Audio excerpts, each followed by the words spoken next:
What's up, guys? Luca here with another episode of the show. As you can see, I think things are gonna be looking good today. Mostly because I have a couple of things I want to talk about. The main one being Fallout. You know, um, but before we get into that, I'm gonna go ahead and introduce Singer. What up, what up, what up? How's it going? Yeah, it is going well, dude. I think I need to drink some water or something. I'm choking, and not in the fun way, you know. Mm-hmm. But whatever. Anyway, so yeah, let's go ahead and get started. So the Fallout TV show just recently aired. They just dropped all 8 episodes, I believe. Yeah, they And dropped them all at once. yes, and so I'm actually really happy to say that it's good. It's really, really good. It's so good, in fact, that I'm actually shocked. And the part of the reason that makes it so good is that okay, so I'm a Fallout fan, right? I really, really like the Fallout franchise. I like Fallout 3, I like Fallout 4. I beat Fallout 4 multiple times. I have like hundreds of hours in that game, right? Try playing New Vegas, but those bugs were definitely something, you know what I'm saying? So, but the amount of money Bethesda has gotten out of me because of that fucking Fallout vote shit on the fucking mobile devices. Oh, it's bad, dude. It's real bad, right? Um So I love Fallout. Like I love Fallout. I'm a big fan of, modern Fallout, right? So when I first saw the trailer for the show, I was like, "Oh, it looks pretty good." I liked how lore accurate it was coming off initially, you know? I know that it got some flack from people. People were criticizing Ella Purnell's acting and the main character and just saying a lot of just nonsense, right? But I was just like, "Yeah, we'll wait and see. I'll see how it goes." And I'm surprised to say, for once, you can tell a series was made with love and made by people who actually are fans of the content that they're adapting, because so many of these TV show producers, so many of these movie producers, so many of these people have such a disdain for the content, have such a disdain for the fans, have such a disdain for the source material because they think that they're better than the source material. They are so arrogant that they assume that they could write a better story, have better characters, and they completely swap characters. They change characters. They change dynamics. It's until it becomes completely unrecognizable from the source material, right? And it's like, as someone like we're fans of anime, right, Singer? So for Yeah, we are. us, like we're used to manga accurate series, and the series that are not accurate to the manga fail typically, right? So this is like a new phenomenon, at least from what I've seen, at least with an adaptation that I care for, right? In which they actually are following the source material, no matter how ridiculous the source material is. I completely agree.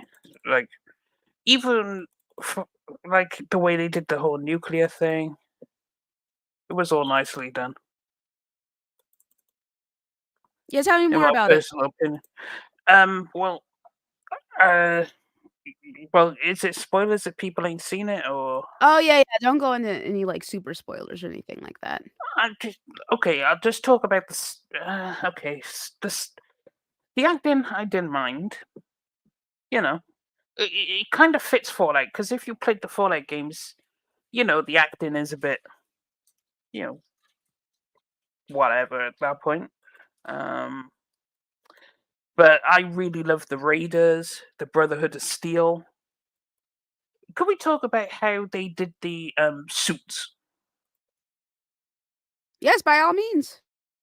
Because the way they did the suits was absolutely fantastic.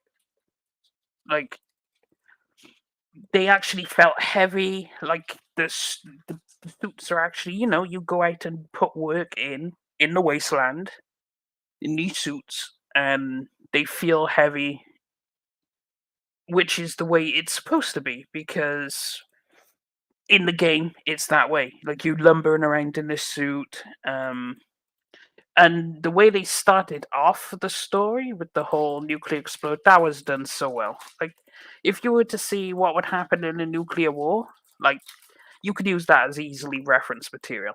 Like that's what's gonna happen. Um, but overall, it's an actual really good adaptation. The same as the Last of Us show. I would say those two are the best adaptations. Even though I haven't really messed too much with the Last of Us TV show.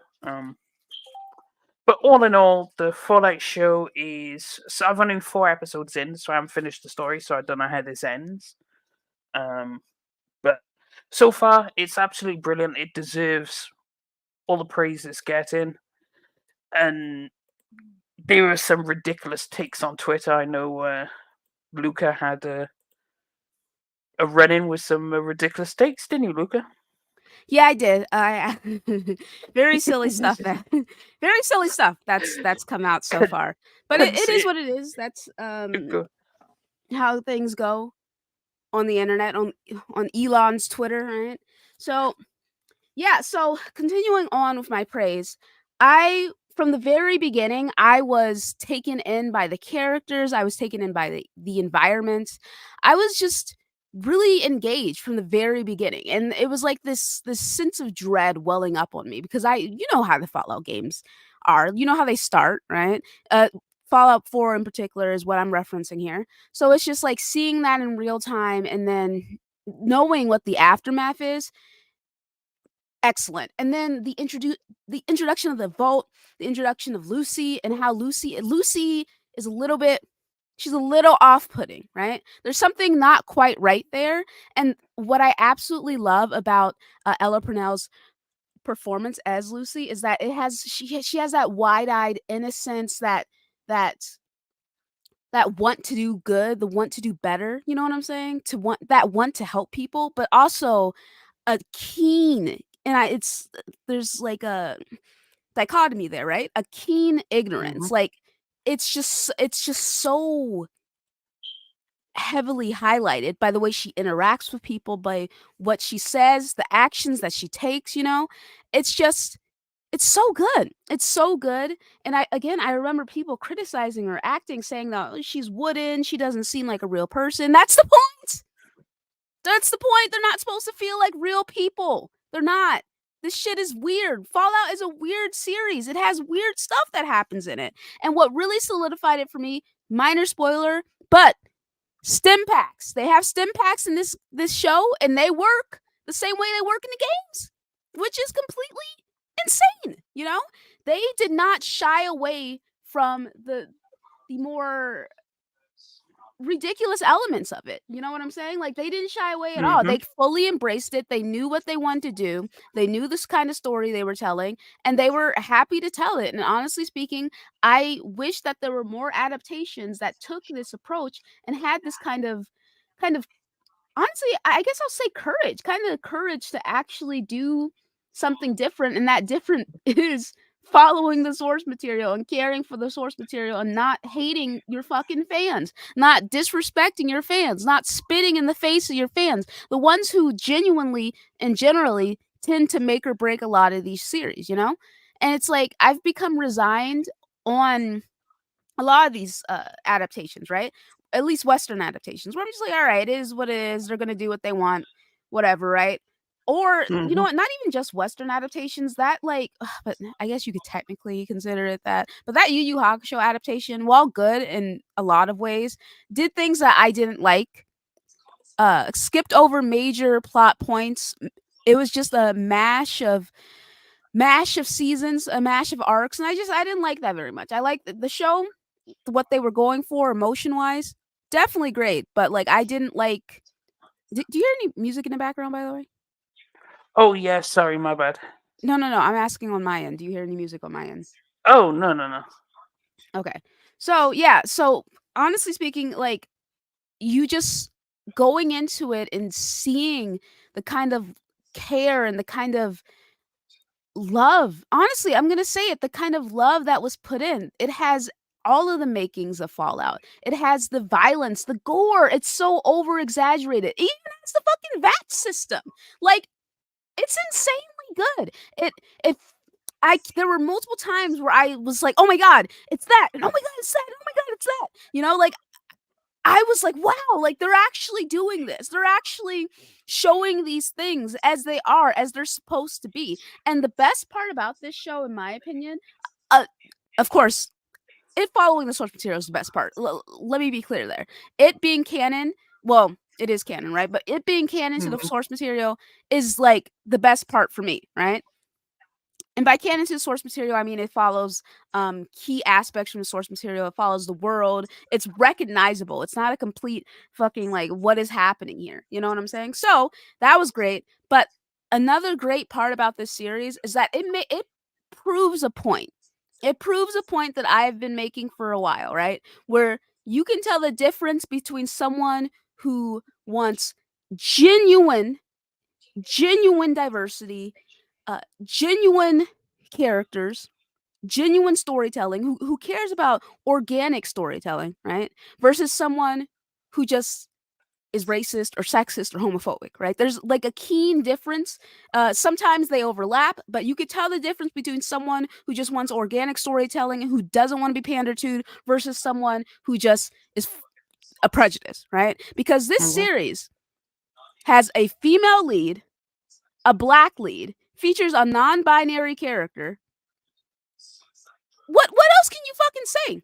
What else can you fucking say? And no, I haven't seen any complaints. Of course, anecdotal, right? Like just because I haven't seen it doesn't mean it doesn't exist, right? But typically, when it comes to a lot of these things, you do tend to see an influx and flurry of hate. You know, you see people be like, "Oh my god, it's this, it's woke, it's woke, it's woke." You know, people of color or fucking black people or women or gay people existing is automatically woke to some of these people, right? But this series has diversity and doesn't fucking hammer you over the head about it. These characters, the main selling point about these characters is not their fucking gender, it's not their fucking race, it's not their fucking sexuality, and it's none of that shit, man.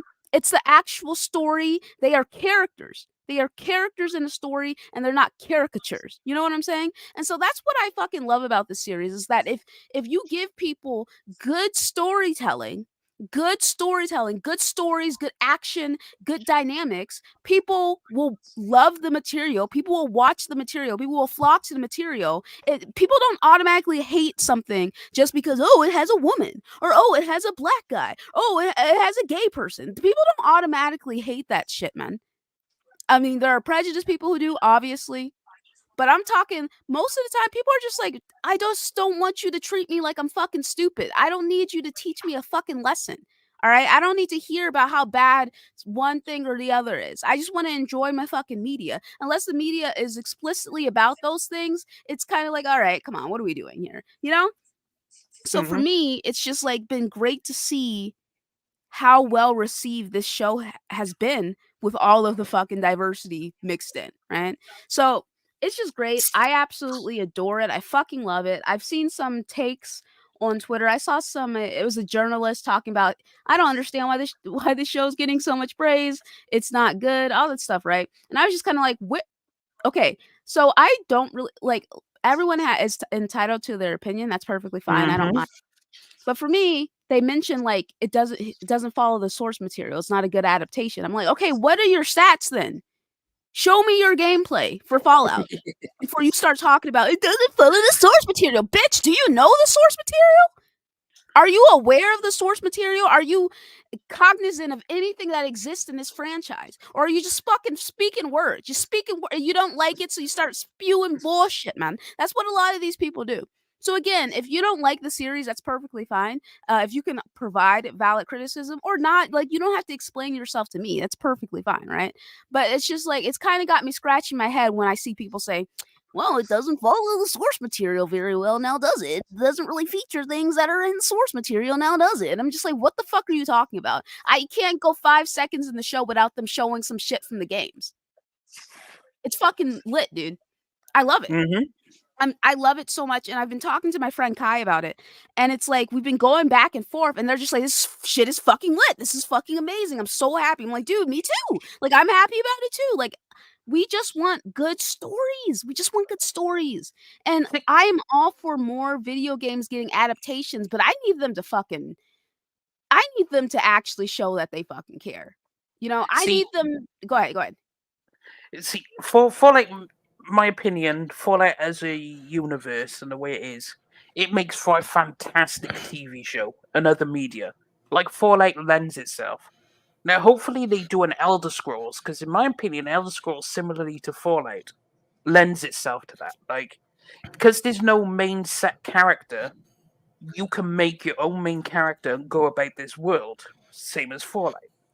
So it's a create your own journey game, but they're probably the best because you can put any main character you want, and they could go about this world, and it just works, and that's what makes it so good.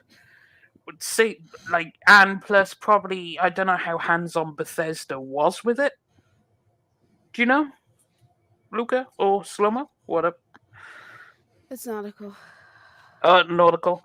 How hands-on were they with the show? Actually, let me I double think check. they were very hands-on with it. It's Because the dumb had explain why it's so faithful. I remember an article coming out about Todd Howard talking about how involved he was in the overall in all the input he gave into the story and overall development of the show and everything. And if that's the case, you can definitely see it. You can absolutely see it in that show. Yeah, okay. If that's the case, then yeah, that would make more sense because the way the show is told is really, really good. Mm-hmm. Yeah, so I think they had some. Let's see here. Yeah, let's see here. It seems like they were loosely involved in it. Like Todd Howard was loosely involved in it. But if Mm-hmm. someone wants to correct me on that, for sure, I just can't see. I don't see anything talking about how involved they were in the actual making of it.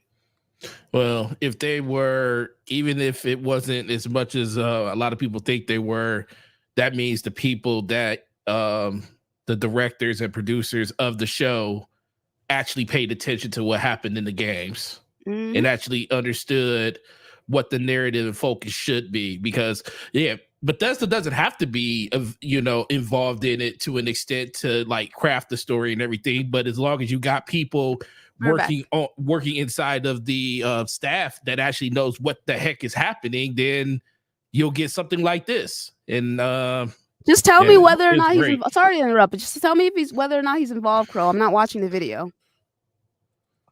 Oh, somebody put a video thing. Yeah. Ooh, okay. Here it crows.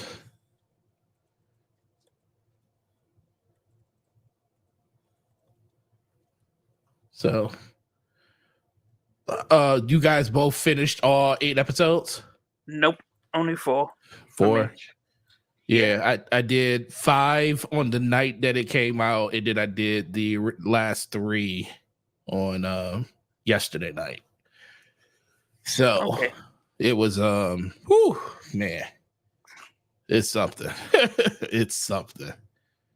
And then it's like the revelations that actually happened throughout the show towards the end is like, wow. Yeah, like I only got 4 episodes in, but I'm really excited to find out how this ends. Yeah, and the cool thing is,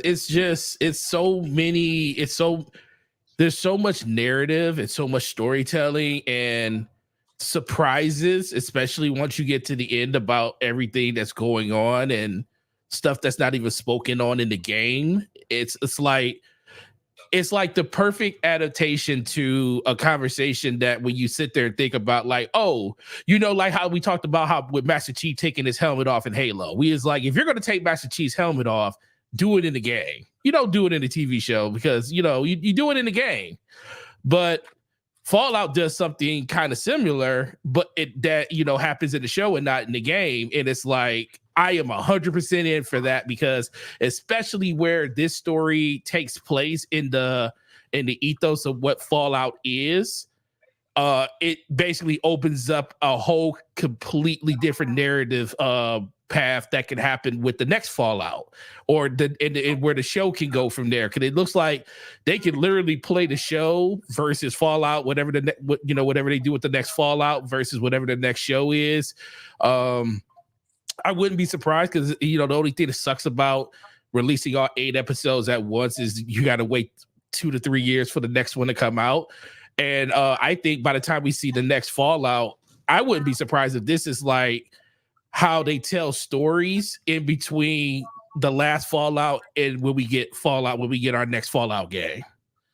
Because it's going to be it's a ways off for the next Fallout. So this could be how you bring people back in, have narrative, story that takes place between, Fallout 4 going all the way till we get to the next Fallout, and people that watch the show will actually understand and be kind of caught up to whatever, everything that's kind of going on in this universe, so they could kind of hit the floor running with the next Fallout game. Yeah, I could definitely see that. And it makes sense as well if you want to utilize. Because thinking about it, you could definitely in between games, especially if they make a new Fallout. Especially we know they're going to make one. I mean, it's not as known as it is when it comes to like Elder Scrolls 6 or anything, but it's a good chance that there's another Fallout in development or close or in pre-production or whatever you want to call it. Especially where they leave off the first season. Okay, I don't know what the heck they leave. There's definitely some storytelling that could definitely happen around that. So, okay, because I What's up, know. Hey, what's up, Sla? What up? what's up? But also, if they're releasing a new Fallout, they release this series to get people interested. Then they release season 2 on the next release of the Fallout game. Mm-hmm. The same way they used The Last of Us to propel the game. Just propel people towards Fallout. Probably because it's been a while since we've had a Fallout, so people have probably forgotten. Like 2015, right? Mm-hmm. Yeah. Yeah. So, sorry, I forgot to send Slomo a link. My bad, man. It happens. He'd be all right. It is. You're all right, ain't you? Can you not speak for me? Thank you. I am okay. Oh, shoot. Wait, what the heck? I'm glad that I was able to say that. All right. How about He's you all mind right. your business? Yeah, he's all right. Mind your business. Okay. Stop crying. Your business, you mind. All right, so, let me just say hi to some people in the chat. What's up? Okay, whoever's background that is, if you could just please mute, I'd appreciate it. Shout out to Blade X. What's up, Lionel, Brisky, Undisputed King Nate. Okay. Clean Frame, Dorian, Hero Down Under, Blue Moon, Crispy, Ripper. Okay. Hoodrich, The Sly Crow, what's goody, my boy? Mark, Segan. Oh, hi, Cassie. Hi. Yeah, what's up, guys? How are y'all doing today? I hope you guys are enjoying Fallout. I sure fucking am. I think, I want to hear from someone who's not a fan of these games, his thoughts of the show. So, Slomo, if you will. Sorry. Yeah, hi, I'm Slow-Mo, and I am not a fan of Fallout, and my only exposure to Fallout is playing Fallout 3 until you leave the vault and being immediately turned off and then uninstalling it, and playing 2 hours of Fallout 76 and saying, nope, not for me, and uninstalling it. And so that's all of my exposure with Fallout, and I love the show. It's awesome. It is... It's funny, even with my limited gaming experience with the game. I got the references, and by the way, I have this. Fallout fans might not consider this legitimate, but I've got probably a gazillion hours in Fallout Shelter. He's raising my hand over here, big Fallout Shelter guy. Oh my God, me too. And, they got so much of my money; it's really bad. It's crazy. I you know what? It was weird because I kept forgetting to sign in. And then when I would get a new phone, and I would download Fallout Shelter, and I was like, crap, I just lost my vault. Oh well, start over again. I just kept. I have like 20 defunct vaults anyway. Just having, even with that limited experience in the game, really had me like understanding where things were going in the TV show, like really seeing the references and the Easter eggs, and like that first episode, I was like, oh, I see what's happening here. I feel like I've been here before. I just I'm not going to spoil it, of course, but like it's first episode, I was immediately like, oh, I see what's about to happen, and I kind of feel like throughout, because I completed the first season. Every time a reveal happened, I kind of had figured it out before it happened, but I usually figure stuff out before it's revealed, usually. But I think the execution of everything was just so well done.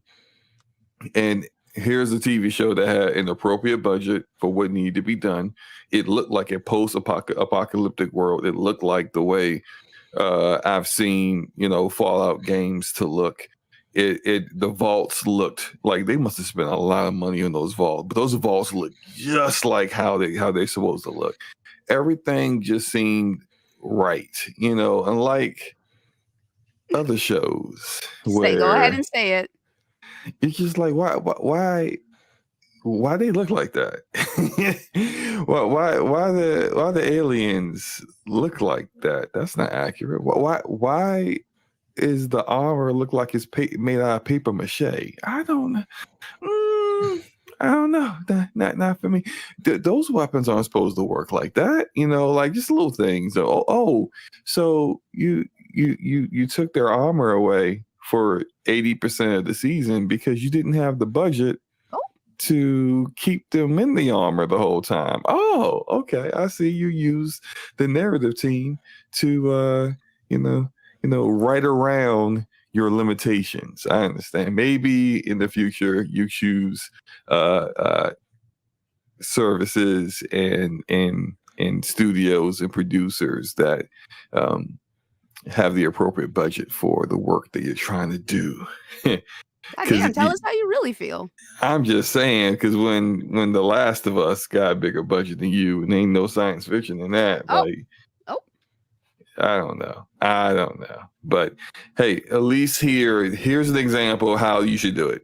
In the future, you go to like HBO, Amazon, places that have a reputation for spending the money that needs to be spent and making sure that's quality. You go Netflix, hit and miss, but they can hit sometimes, right? Like, places that have a history of it. And that, yeah, people who know what they're doing for the most part, not places like Paramount, but I digress. Oh, shoot. Good God. I mean, like, what are you gonna do next? Have what's it Tuesday? What's the name of that low budget app that everyone uses? Tubi is Tubi gonna do Gears? Is that what's happening now? Like, come on now, like let's get some people who know what they're doing up in here. Come on.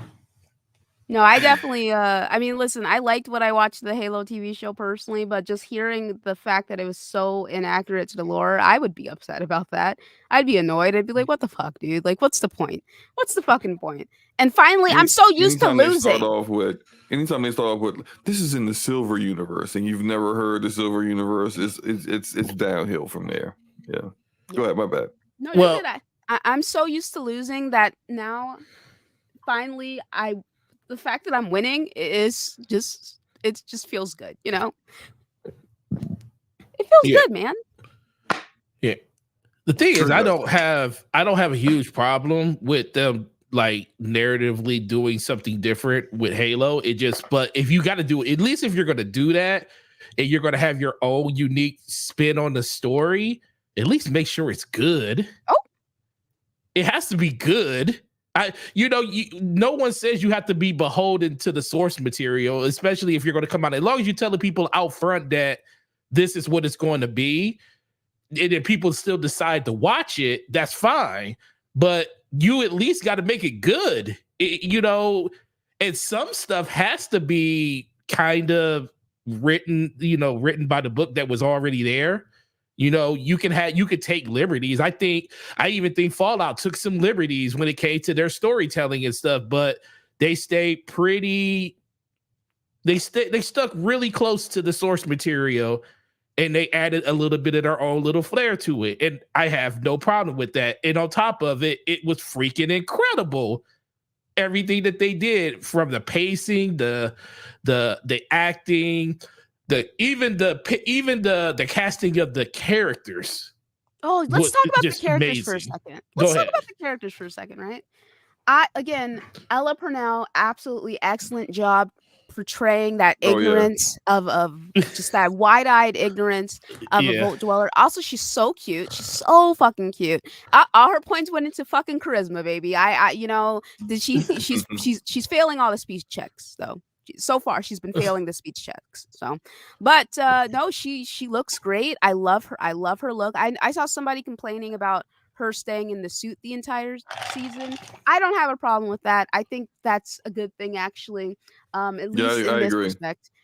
Just let her come into her own. And I haven't finished it yet, so I'm gonna wait and see what happens there. But allowing her to come into her own and just really differentiate herself from the other characters. I think it's a good idea, So I really like her. I was kind of iffy on Maximus so far at first, right? I was like, is this supposed to be like an ambiguous character where you're not really sure whether or not they're a good person? Like, what's going on here, right? But he did something in the second episode that had me like, you know what? Exactly, because I would have done the same fucking thing. All right, I would have done the same fucking thing. So I like him now because of that. The Ghoul characters so far, absolutely. Best character in the show. Just loving him. Just fucking loving him, but I'm not surprised. That actor is fucking excellent, right? They That got like actor top tier is money and actors. everything. Yeah. Exactly. That's another thing. Casting. Notice the shows that are good nailed their casting, and they have actors that have gravitas. They have like weight. Like when they're up in their scene, they own the scene. Like those are the shows that really like pop when they do these adaptations. When you get a A-list actor, that it doesn't matter if they're doing a TV show, they're doing a movie, they can be doing a freaking commercial, but they get your attention. And that's like the dude that play, I can't remember his name. His last name begins with a G. I can't remember his name right now, but like Who? Well, thank you, Walter Goggins. Thank Goggins, you, yeah. Dorian. Yeah, he ever since The Shield, this dude has been nailing He it. was one of my favorite racists, in The Shield.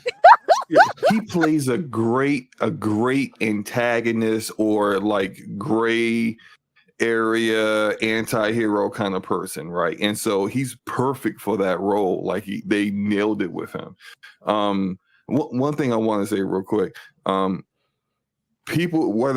matter what people say about what they like or dislike about it, what makes it a success is its impact. And if you notice, like Cyberpunk Edge Runners had Cyberpunk game sales skyrocketing after it came out. Impact was there. People watched the anime, was like, damn, this whole world, everything about this is awesome. Found out so much of it was directly taken from the game, went and bought the game. The Last of Us, apparently sales after the Last of Us show came out, The Last of Us Part 1 and 2, all those sales went up. Fallout, this TV show, so far, they've already said the sales for all the Fallout games are up like 50%. That lets you know it was good. That it nailed it. It did a great job. Now,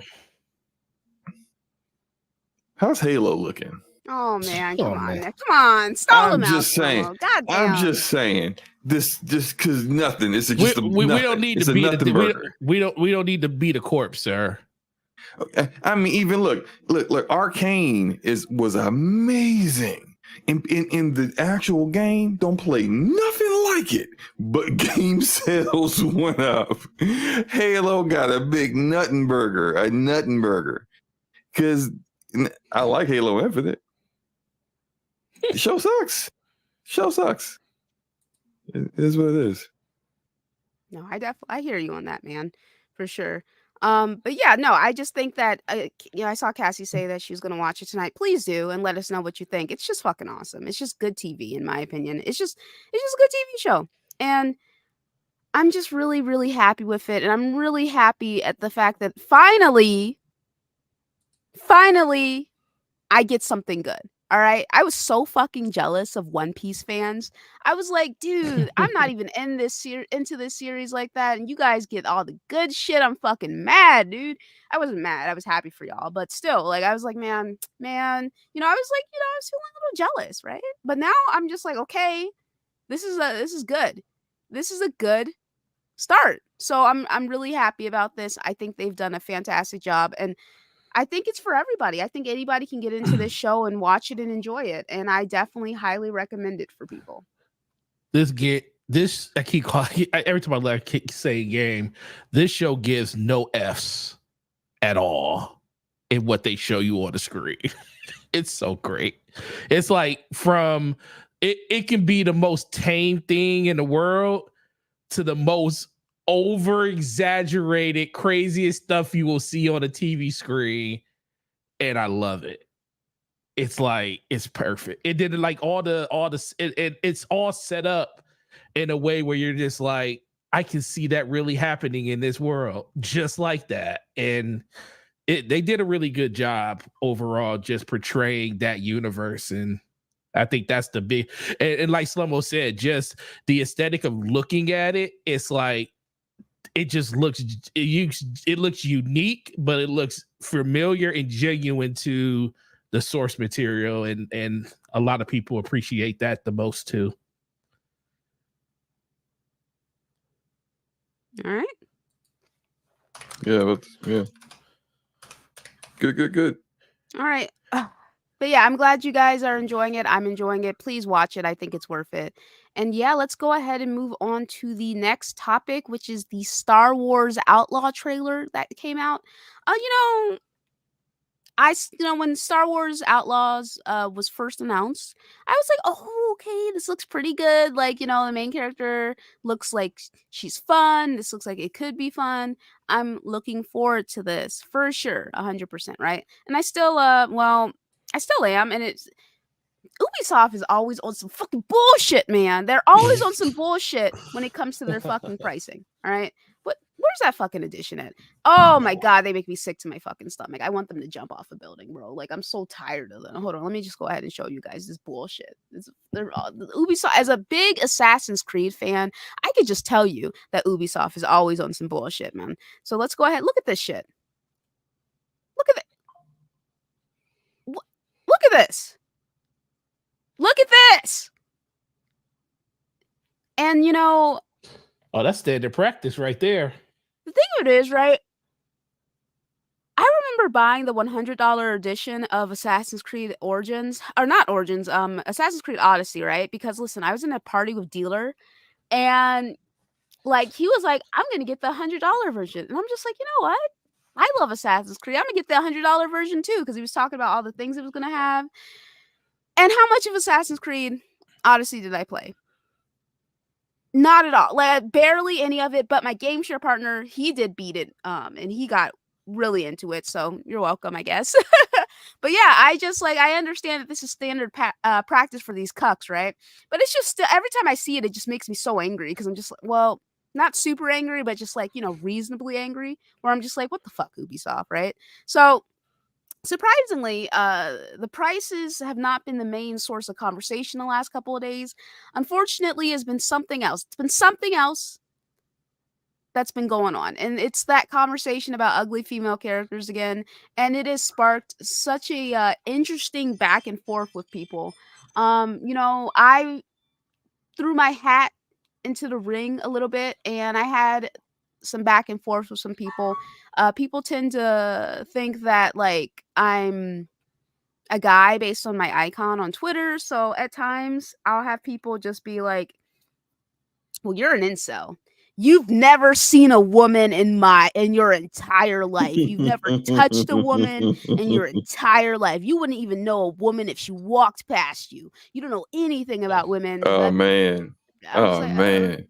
You never looked in the mirror, huh? never looked in the mirror, never perceived myself, I suppose, right? So I'm just like, Never. and what I said was like relatively tame. Like, there are some angles in the new Star Wars trailer that make the character, makes her look a little bit weird. There's some angles in and some lighting in the Star Wars trailer that make the character look a little ugly. All right, but apparently that's not her final design. It's just some aspects of the trailer, right? Allegedly, it's just some couple of snippets, a couple of screenshots from the Allegedly. trailer. Just a couple of things like that. I did go back to the launch trailer, and I was just like, this is quite interesting. And I went back to the main character, and I was just like, very Forte, interesting. can you mute your mic? Sorry. No, you're good. Dai did respond. Dai was like, people need to quit it with the low quality and motion screens, engagement bait. It's played out. Here's a 4K version of K Vest. And I was just like, okay, well, the facial animations are weird. So is that normal? And he was just like, he explained it, and he's like, hopefully it gets worked out. And I'm just like, we'll fucking see, boo. We will fucking see, right? So Erica also said something about, I don't know what the fuck she said. I think she said the character was cute or something. And then she ended up getting verbally accosted by people on Twitter. They were like, I don't know, they were calling her ugly, I guess. I don't know what the fuck was going on with that. I'm just like, why are y'all attacking her on how she looks just because she thinks the main character of the game is cute? Like, it's not that serious, man. Yeah, like, that's real weirdo energy right there. Super weirdo energy. I don't really understand that. And then I saw Autumn going back and forth with a couple people. Girl, just start blocking people, please. Please. All right. But Autumn started going back and forth with a couple people. Some chick went on this huge she was talking about neo vaginas, and I was like, what is going on? What? Like, what is I know. I read through the entire statement, and I was just like, okay. I can comprehend that what you're saying has to do with you being a TERF, right? Like, I understand that. But, like, you strung together all these words, and you sound fucking crazy. You sound fucking insane. Like, why are you talking about this when it has nothing to do with the actual character, Like, the fact that there are some women afraid that trans women are gonna replace them, I'm like, why are you what is that exactly? Because that's just telling me that you're a little insecure with yourself, because I've never worried about a trans woman being more womanly than me. I don't care, So that shit was super weird. Then I saw, again, I had some people who were like, I'm so sick and tired of this shit. I fucking hate it. They were just so mad. They were legitimately so fucking mad. They were cursing people out. Somebody was just like, this is so fucking stupid. I'm tired of people talking about this. And I'm just like, well, I mean, you too, you also have some pretty dumb opinions. But like, like, we all believe and think different things, right? Like, we all get worked up over different things. So I'm just saying, like, I personally, and my statement was extremely fucking tame.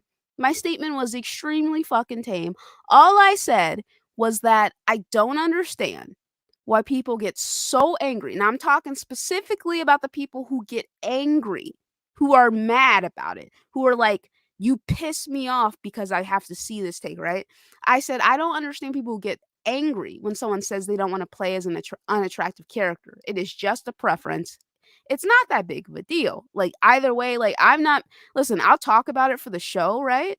But I don't fucking care. Like, it is what it is. Like, I have a preference, but how a character looks has never stopped me from playing a game, And so I went back and forth a little bit with this one guy, and he was just like, this is obnoxious to see. And I was just like, you should try muting or blocking so you don't see it if it annoys you. And he's like, well, we don't care. And, it's just a few of you who are too loud about your preference. And I'm like, I don't understand the concept of being too loud. You can curate your timeline. You don't have to see anybody's stuff, right? And then they're just like, this other person was just like, you just said a whole lot of nothing. I'm just like, is it nothing because you can't comprehend what I said? Or ding, ding. Like, and then Jason, that's the guy, he was like, that doesn't change how I feel. I'm just like, you being bothered is your problem. So going to someone's post to say you don't care is pointless. They don't care that you don't care. And then he was like, I don't care that you don't care. And he's like, I didn't have to go through anything. Quite a few reviewers saying the same thing and basically blame devs for not making women to your standard. Plenty of adult-only games on Steam for guys like you that have super attractive women you can play with. Go there and be happy. And I was like, okay, I don't care about your opinion. And then he was like, I don't care that you don't care. And I'm just like, okay, but you're in my replies. And like, well, I'm just pointing out how embarrassing you guys are. I'm like, okay, okay. Goodbye. Like, I don't like. And then I'm hearing a lot of I don't cares. yeah, Is I'm what just is what like, yeah. okay, if you don't care, then why are you in my replies? Like, I'm not going to other people's posts to go back and forth with them unless I care about the subject. And so you rarely see me going back and forth with people at this point, right? But that being said, now there was like somebody did some weird shit, and the reason why it's fucking weird is because it has to do with a real life person. Now you can do whatever weird shit you want to do to characters, to like I'm talking like animated characters, right? That is what it is. Like we know how the modding community is. It's whatever, right? But some guy used AI, which is already a fucking L on that part, right? Somebody used AI to artificially make Ella Purnell's ass bigger. And I'm just like, she's so cute already, though, you know? Like, you don't got to do all that extra shit, man. It doesn't have to be like this. And so I saw this and I'm just like, these are the folks that y'all need to be jumping because this is weird and unnecessary. And then I had a couple people be like, well, why is it different? I'm like, it's just because it's a real person. Like, that's it. Like, it's just because it's a real person and you altering how they look in order to fit your sexual proclivities is fucking weird. Now, if she wanted to alter herself, you know, in her real life, you know, there's plenty of people who do plastic surgery, right? But that's a choice. Like, that's a choice she decided with her own body. But this is strange. It's strange behavior. And then fucking the quartering said some crazy fucking shit. He said some crazy shit about Mutahar. Not like I'm like, yo, y'all gotta relax, dude. It is a fucking TV show. It's a fucking video game. It's not that serious. And I think that's part of the biggest issue with people being like content creators because they get so wrapped up and worked up and like hyper fixated on what goes in on the internet that they just start saying like really crazy shit. But like here's the thing, right? Um Yeah, okay, well, I'm actually looking at the quarterings feed, and this actually does track. It does make sense. All right, so I understand what this guy's about. So, you know, there are some people who have just kind of like completely devolved when it comes to like it was a lot of veiled stuff beforehand and now it's just like blatantly out there because once you have a platform and you got that support there's plenty of other people who will have the same kind of perspective as you, right? So yeah, the stuff with Ella Purnell, like I said, she's already fucking cute, right? She's a cutie pie. So it's just kind of like, okay, this is a little weird, dude. But like to the Star Wars Outlaw stuff, like I can understand why people are like, okay, like this is a weird. We've talked about this before, the trend of Western developers making female characters uglier. Now, again, this is Ubisoft, aka we don't know how to make what did they say about why they couldn't have a female assassin for Assassin's Creed? I can't remember. Oh my god, it was such bullshit because they had a female character the very next game on why there is no female assassin. It was such a bullshit fucking answer. Yeah. There was I can't remember which one it was. But I think the very next game was Odyssey and they made sure to promote the female option. Origins. It was Origins, yeah, because it was Origins, then Odyssey. Yeah. Oh, okay, I found it. It was for Unity, right? And they said okay, well. They said for Unity's co-op has no playable women because it's double the work. All right, it's just too much work. That's what they said. That's what they said. And I think what was it? Syndicate was right after Unity, right? So it's like Syndicate has a female lead. So I'm just like, what were y'all talking about? Like you guys were just talking out. You should have just kept that shit to yourself. You should have just ignored the criticism and just kept it moving. the truth is that they had this dude that was curating all their content, and all he cared about seeing was male protagonists, particularly white male protagonists, in the same that Ubisoft format that we all know. He's the reason why Ubisoft for so long had that exact same format for all their games, because all the Ubisoft directors knew that they couldn't get anything approved unless they made their game a certain way. If it deviated anywhere from there, it was getting canceled, or it was getting, hey, fix this and come back later. You have now officially missed your milestone kind of energy. And so everyone they just gave him what he wanted, because if they didn't, the dude was too close to the owners, the leadership of Ubisoft. He did what he wanted, and that included how he treated women. So if you think about how he treated women in real life, you can see why he has so many issues with women in prominent, like, big main roles in the games themselves. So it's just, Oh, dude was a freak, huh? yeah. And they tried to protect him even though he got exposed.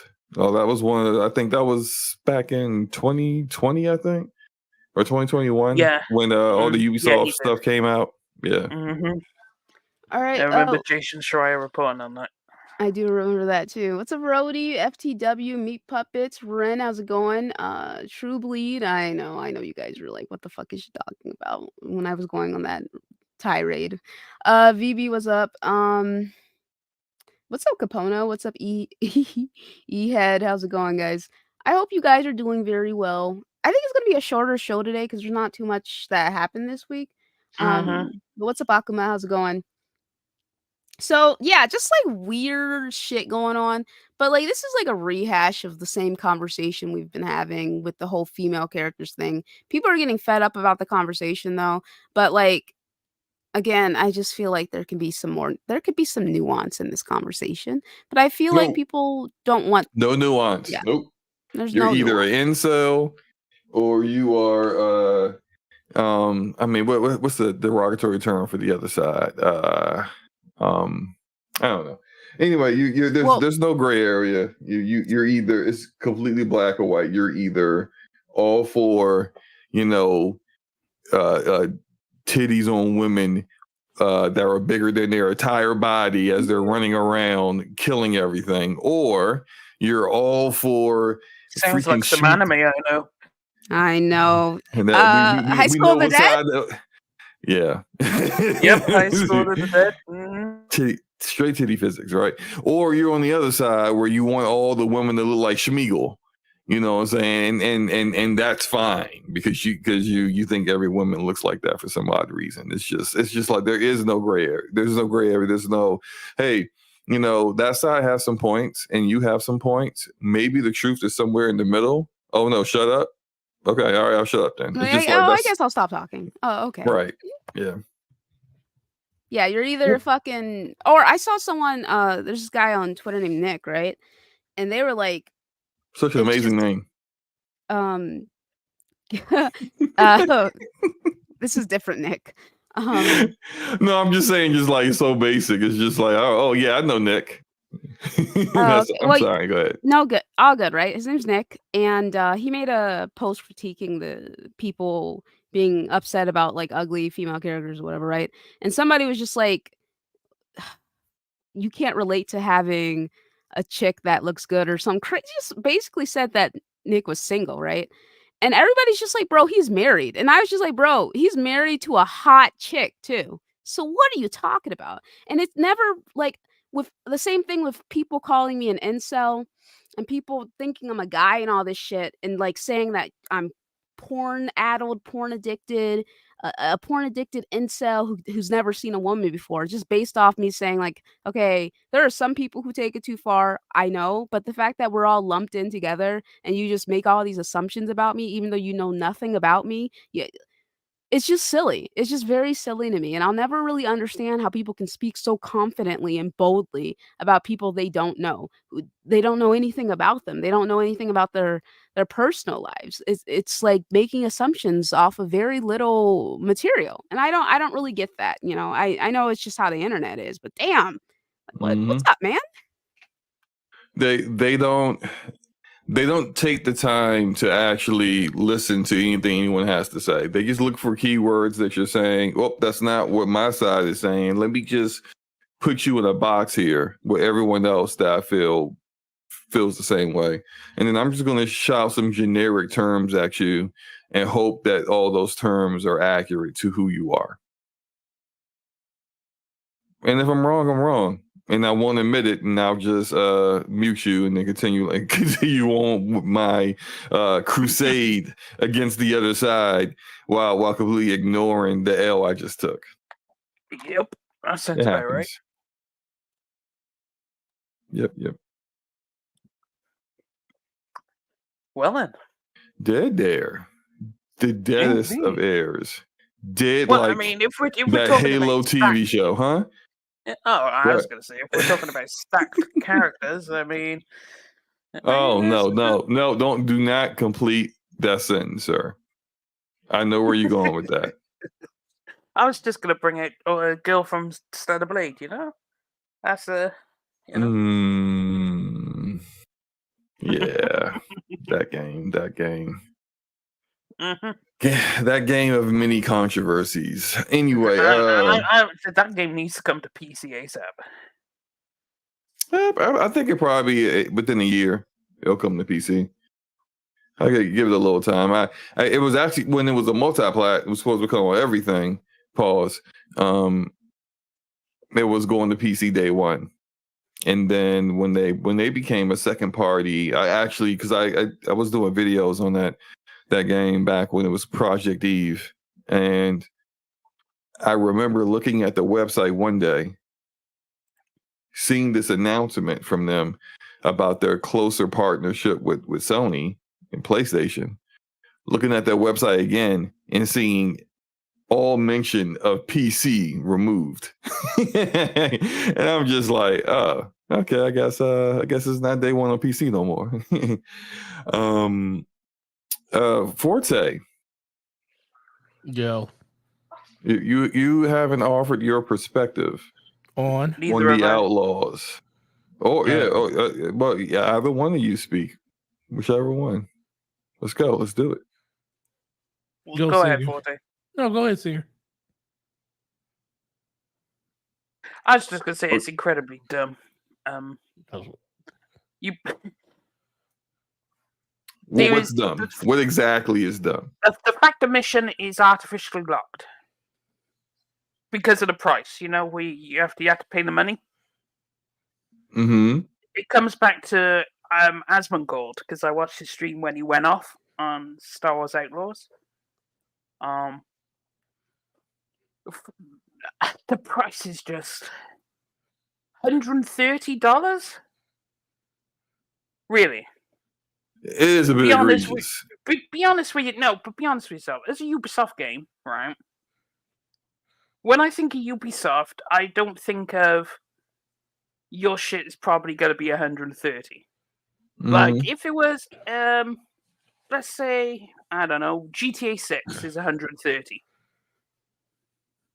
Okay, I can go with that. Because you have, it's the must-have game. Outlaws? I don't see. I speak to a lot of people in Discord, and no one is excited for this game. So I don't know how they came to that price point. And that's I'll tell you how. Go on. They want you to sign up to Ubisoft Plus. Well, I mean that's what I was going to do anyway.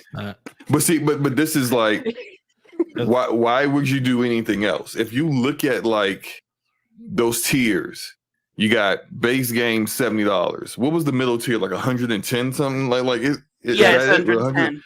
You go up $40 to the middle tier, and then the top tier is $130 freaking dollars. But here's the thing: you can spend $15 and play the game, and likely beat that game before the month, your first month is up. Or you just look at the history of all Ubisoft games that release and realize that every Fallout game has a standard edition, a gold edition, and an ultimate edition. No, I said Fallout, Far Cry. Every Far Far Cry game has that, and those exact prices that you saw up there were the ones that those prices are too. Remember a game called For Honor? For Honor had the same pricing. The thing is, what's crazy is it's fine for us on PC because we get Ubisoft Plus.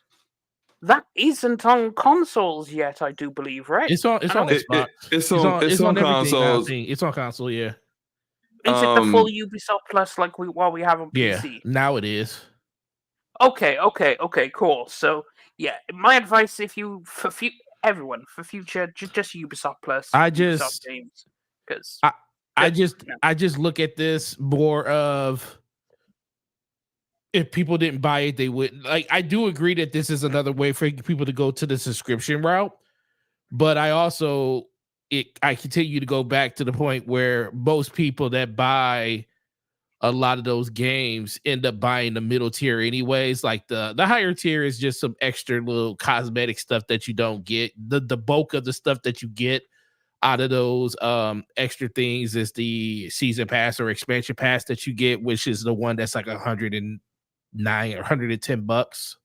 But people buy them, so that's why they keep doing it. And they do it with all their games, like Watch Dogs Legion, same thing. All the Watch Dogs games had that. Division 1 and 2 both had the same pricing structure. I mean, it's a little more out of whack. It wasn't that high. It wasn't as high as it is right now. It was this high. It was this. We got to think about Division 2's highest was edition was $120. Everything went up $10 because of the price hike this generation. Because it used to be $59.99 for the Division 2 standard. didn't come out this generation. No, I'm saying last generation. I'm saying that the pricing structure has always been the same. Like for last generation, Division 1 and 2 when they came out were $59.99, $100 for the deluxe, for the gold edition, and $120 for the ultimate edition of the game. It's always been like that. Everything's went up $10 because of the price hike that happened over the course of this generation. So now you're seeing those games hit $129 at the top end because they moved up $10 because everything moved up $10.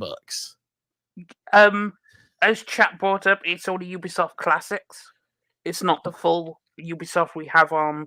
Yeah, where you get the full day one releases on PC. Yeah, that is true. I feel bad for you because on Ubisoft Plus they even give you the top editions, the ultimate edition. So that 130 edition, that's what you'd get on Ubisoft Plus, and that's how I did Watch Dogs 2. That's how I did that Immortals Phoenix Rising.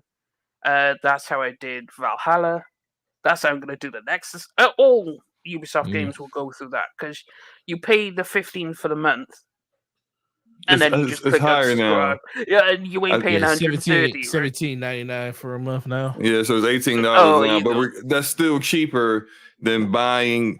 Look, you could get the Ultimate Edition with all the whatever, right? Everything that comes in it for $18.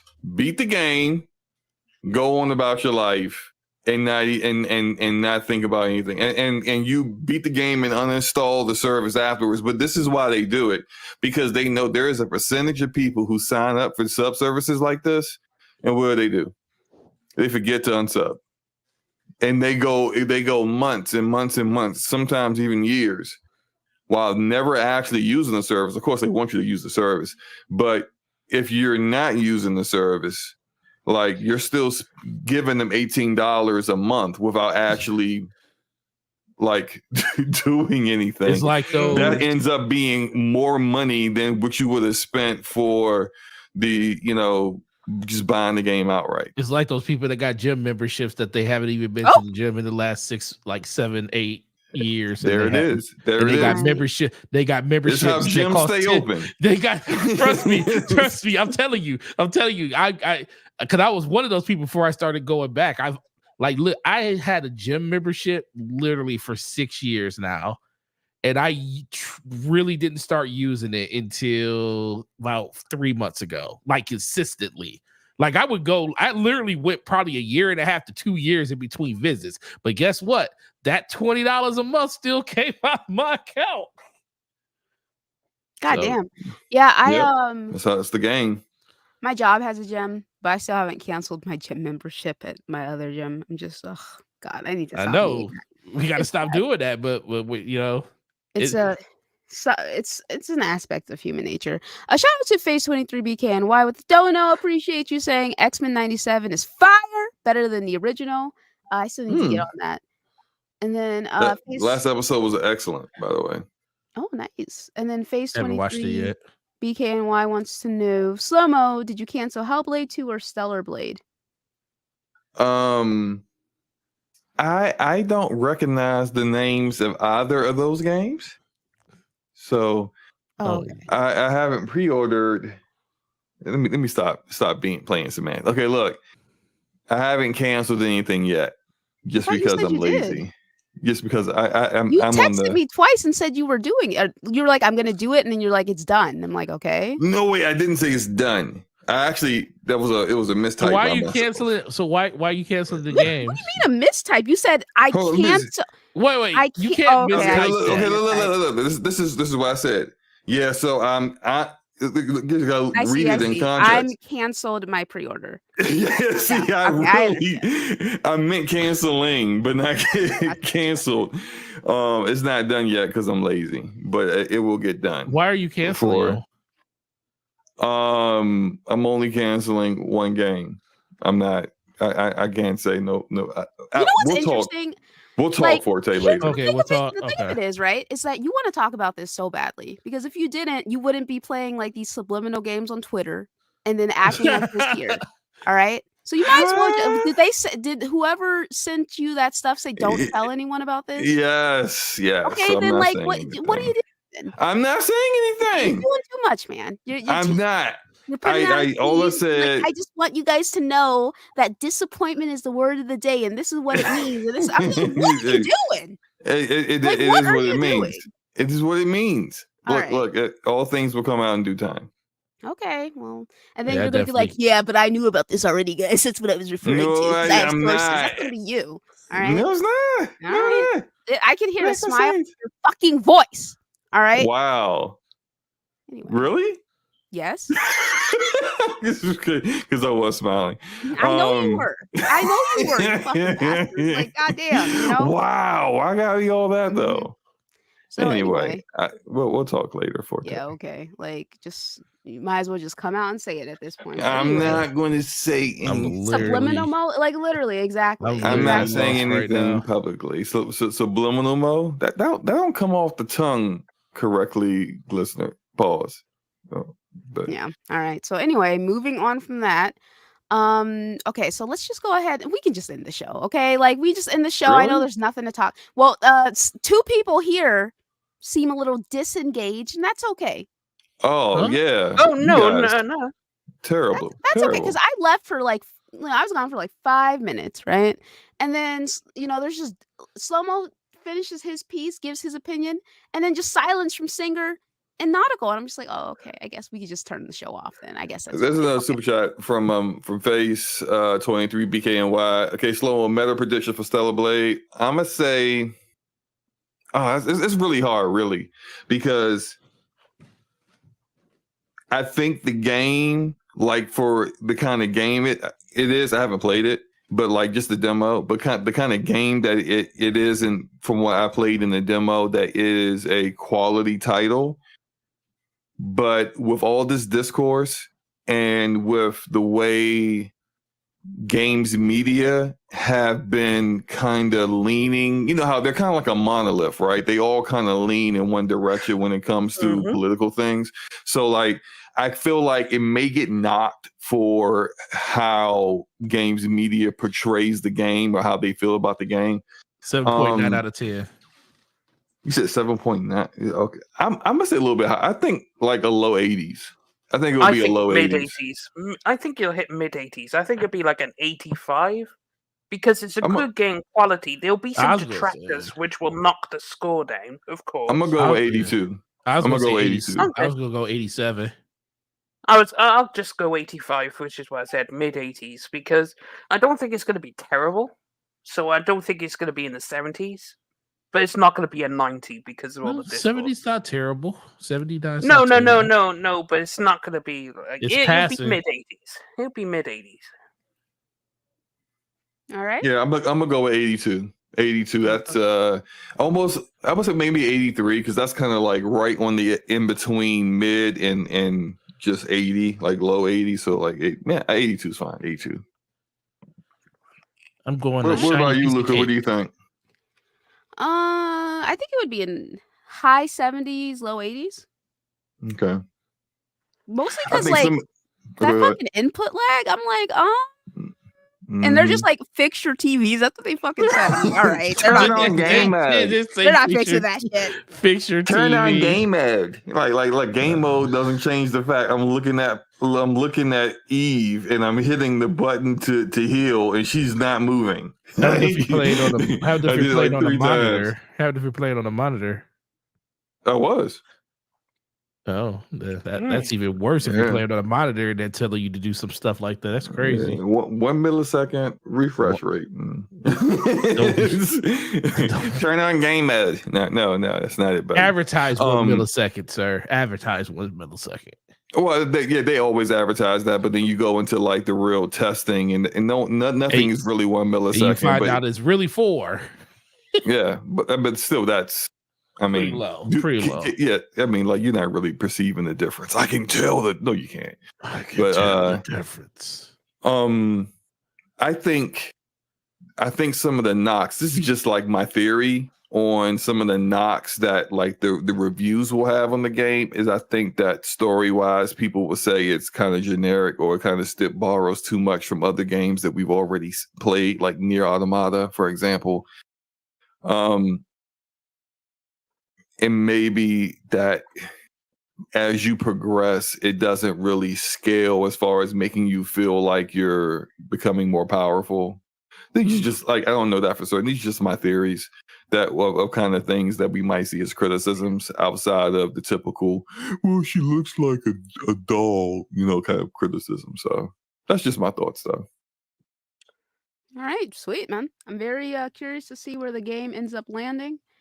And if whatever Slomo was hinting at, how that affects it, So anyway, moving on from that.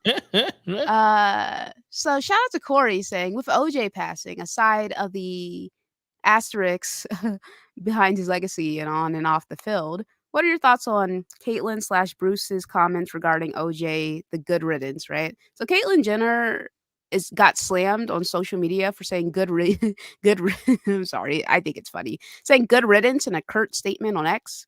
In response, Minnie slammed Caitlyn and compared her to Simpson by calling her a killer for her involvement in a 2015 fatal car accident, right?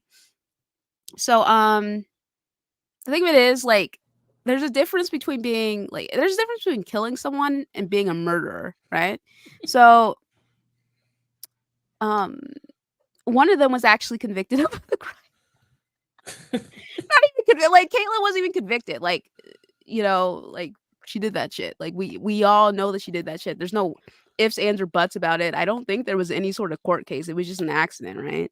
But OJ, went through his trial. He got off. So technically, in the eyes of the law, that is a free black man who didn't do anything, right? Now, that being said, I definitely think he killed her. I think everybody said he killed her. He definitely did that. Yeah, he definitely did that. You know what's funny? They went off for saying that. But when it was first announced on Twitter, I went into the comments of some of the like big news outlets reporting it. And there was just tons of comments saying good riddance, won't be missed, all this kind of thing, all these comments under it. And I'm like, so why are you attacking her when literally if you just go on any of the big news outlet posts about it, look at those comments, you could easily find 200 people saying it. Like, I don't know. I just people find made it up their odd. minds. And when I say odd, it's not odd at all. I know exactly where it's coming from, but I just find it odd. I'll say that again, even though I know, it's not odd to me that people have so much anger towards OJ. Even now, this happened in the 90s. This is like 30 years later. People still have so much anger towards OJ for getting away with murder, for two people. And it's weird, right? Because they seem to not care at all when other murders happen that go unsolved. And when people know who did it and even have police ignore those things. And then when it doesn't come out until like the public light that, or there's like video evidence of the murder, then, you know, people are just like, well, why are y'all making a big deal about it? It's just funny to me. It's just always like, I wonder if it's a color thing because I see the same colors. I think it's The more same so a complexions. power dynamic sort of thing, because like a lot Yeah. of the time, the people who get away with that stuff, they are in positions of power, like the police officers, right? That's what, Yeah. like, mostly we'll see a video of a blatant murder occurring on the screen, and they end up getting off on it, right? So, with OJ, I definitely that listen. What was the song? I'm not black. I'm OJ. Okay, you know, and then like He that did say that. that Jay-Z song, you know what I'm saying? Yeah. So like Well, I mean, I'm talking not necessarily talking about like OJ and getting, because clearly he didn't realize he was black until he got arrested. But I'm talking about the people on social media, the people out there who, you know, never met him or his deceased ex-wife or her lover ever before. He got zero connections to any of them or their family, but having so much like visceral anger about the situation. Yet these would be the same people that got zero anger about Ahmaud Omri, who got gunned down, chased through his neighborhood while he was jogging by three racist idiots. And then the police, because one of them was a former police officer, the police chose, and the prosecutor together chose to not do anything about it until someone leaked the video footage of the blatant as hell murder. And then they were forced to, you know, no choice at all to do their freaking jobs. And the same people that was like, well, you know what, yeah, apparently he was like going through people's homes. No, he wasn't. He was going through a in construction house like we all did as kids when we saw a house being constructed in our neighborhood. And then the video evidence showed that half the freaking neighborhood was walking through that house too. None of them got gunned down though, just the black guy. It's just, I just notice these similarities where people seem to be upset. Well, They're always, you know, those kind of people. Well, yeah, I I hear you, mean, man, yeah. but yeah, I do think that it's like a grave injustice that he ended up getting away with it. I mean, at the end of the day, no one really knows 100% what happened, but I do genuinely believe that if this had occurred in modern time, he would not have gotten away with it, because I think there was some shaky science going on back then. You know, just some shaky It was chain of command stuff. So he got correct me if I'm wrong, but I believe he got, I do follow true crime stuff a little bit, but not this case.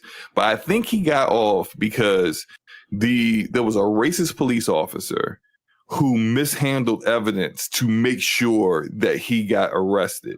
And even though he was guilty, they couldn't ignore the fact that what this guy did really like destroyed the prosecution's case.